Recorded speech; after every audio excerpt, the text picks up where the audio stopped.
la época del bronceado, de los días soleados con altas temperaturas, y es importante tener presente los cuidados de la piel para exponernos al sol responsablemente. Doctora, ¿cuáles son los factores que dañan la piel durante esta época? Bueno, los factores que dañan la piel son los factores ambientales. En principio, el más importante es el sol con sus radiaciones ultravioletas que afectan de forma directa a la piel y a sus estructuras. Pero también cabe recordar a los cambios climáticos como la humedad, la sequedad en el otro extremo, así como también lugares en los que hay mucho viento. Todos estos factores ambientales e incluso atmosféricos tienen una gran influencia sobre las condiciones y la salud de nuestra piel. A la hora de exponernos al sol, ¿qué protector es el indicado para proteger adecuadamente la piel? Bueno, aquí habría que hacer una distinción de lo que es realmente un protector. Como su nombre le indica, el protector solar debe ser aquel que cubre a nuestra piel y evita que se generen lesiones malignas o benignas, pero lesiones al fin, debidas al sol. Es decir, se considera que a partir del factor de protección solar 30, la piel está cubierta de los efectos nocivos del sol. Por debajo de eso ya no podemos hablar de fotoprotección, hablamos de bronceadores. Es decir, que todas aquellas personas que quieran tomar un tono relativamente bronceado, ligero, pero estar protegidos de las acciones deleterias y nocivas del sol, deben usar por lo menos un factor de protección solar 30. Yo diría lo adecuado para aquellos que quieren cuidarse es alrededor de 50. Existen protectores solares que llegan hasta 100, pero de todas maneras se considera que con un 30 o más estamos cubiertos. ¿El protector es una pantalla? En realidad los podríamos tomar, no les digo como sinónimos, pero son términos parecidos. ¿Por qué? Porque el protector, como lo dije recién, es aquel que protege a la piel de los efectos nocivos. La pantalla por sí misma es una cobertura completa, total, es decir, que no va a dejar pasar ni un rayo solar o el porcentaje que pasa es ínfimo.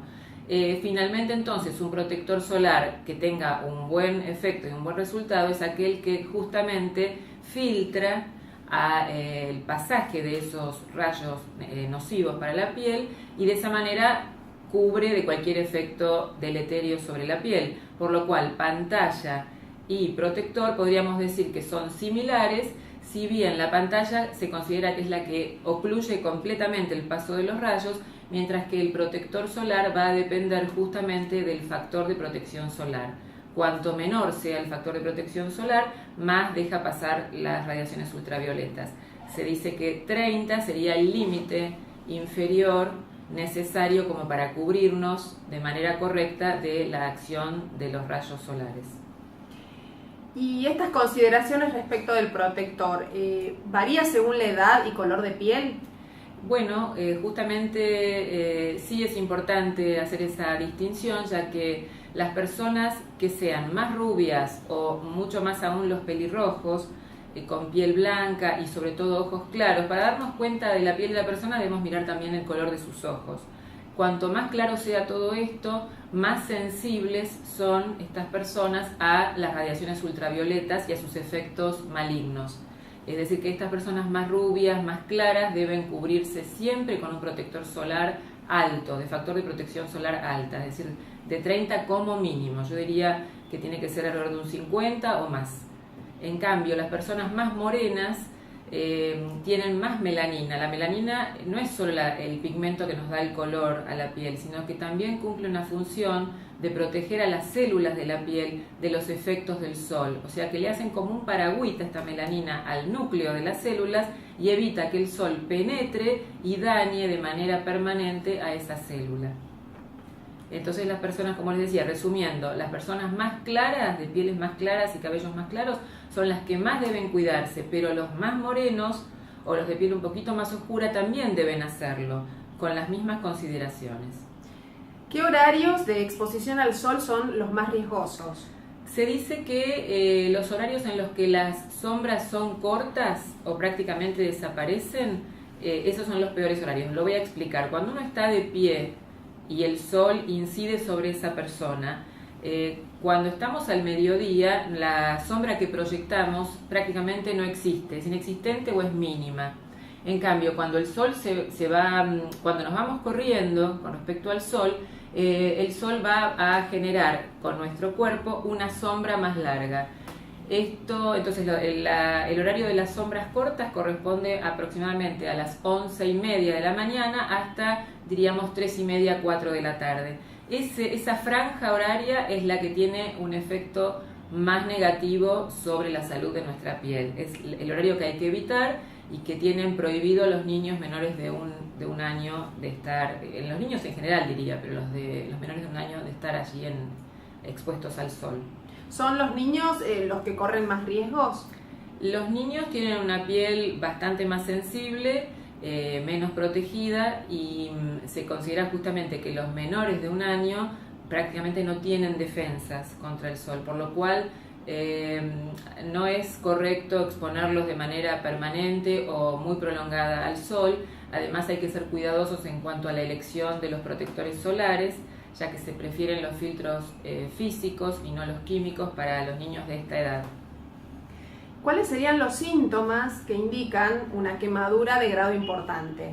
Las quemaduras, como característica principal, van a tener primero un enrojecimiento muy intenso, en algunos casos casi violáceo de la piel.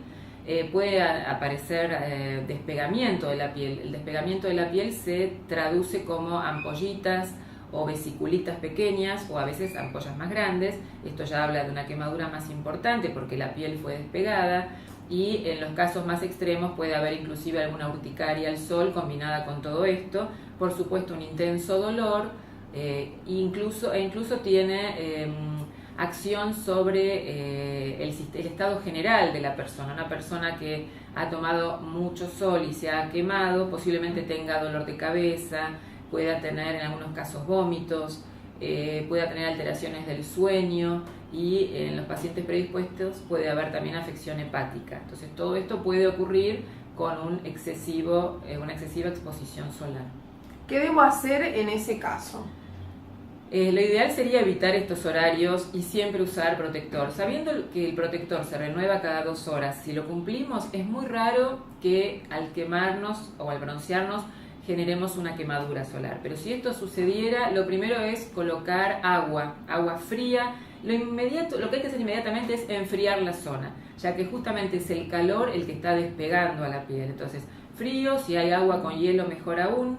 Si se tiene alguna sustancia de tipo grasosa o vaselinosa, y mejor aún si tienen todavía alguna crema con antibiótico, colocarla. Existen cremas específicas para las quemaduras que pueden recurrir a la farmacia y seguramente las tendrán, y cremas vitaminadas, es decir, que todo esto que será indicado por supuesto por un dermatólogo, ya que es algo serio. Incluso en las quemaduras extremas en las que hay despegamiento de mucha piel, se requiere un tratamiento muy específico con la colocación de sustancias reparadoras de la piel y unas vendas o gasas especiales. Todo eso ya requiere una consulta adecuada. Pasando al tema del cáncer de piel, Sí. ¿A qué se debe? ¿Es uno solo? ¿Existen diferentes tipos de cáncer de piel? Existen diferentes tipos. En líneas generales se divide en 2 grandes grupos de cánceres de piel o cánceres cutáneos. Están los cánceres no melanoma y está el cáncer llamado melanoma. O sea que esa sería como la gran división de aguas que existe en la dermatología. Luego, dentro de los que son cánceres o tumores o lesiones malignas cutáneas no melanoma, hay una serie importante que su nombre será secundario al tipo de célula que predomine. Clásicamente se describen, por efecto de la luz solar, 2 tumores malignos de piel no melanoma, que son el epitelioma vasocelular y el epitelioma espinocelular. Y por otro lado queda el melanoma con todo el gran espectro que esto significa. Este melanoma es un tumor muy maligno que, si se toma para el tratamiento en etapas iniciales, tiene muy buen pronóstico, pero a medida que va pasando el tiempo y el melanoma aumenta y se profundiza y puede incluso tomar los ganglios regionales, ya el pronóstico cambia o se modifica quizás de manera más negativa. Sabemos que otra manera de broncearse es el uso de las camas solares. ¿Estas aumentan los riesgos de cáncer de piel? Sí, definitivamente las camas solares en realidad tienen un nombre muy marketinero, muy agradable para escuchar, porque cama lo asociamos inmediatamente con descanso, placer, y solar con expansión, estar al aire libre, pasar un buen día. Sin embargo, todo aquel que haya visto lo que es una cama solar habrá visto que es un cubículo en el cual se emiten radiaciones. La persona está expuesta a esas radiaciones por corto tiempo, lo cual nos indica también qué fuerte, qué intenso que es esta radiación, ya que se requieren quizás 15 minutos para obtener el bronceado de tal vez 1 hora, 1 hora y media o 2 horas de estar expuestos al sol. Nos da una idea exacta de cuán dañino es. Por otro lado, la cama solar o estos cubículos de radiaciones ultravioletas en algunas ciudades, en algunos países han sido prohibidos. De hecho, en la provincia de Buenos Aires fue prohibido su uso para menores de 21 años.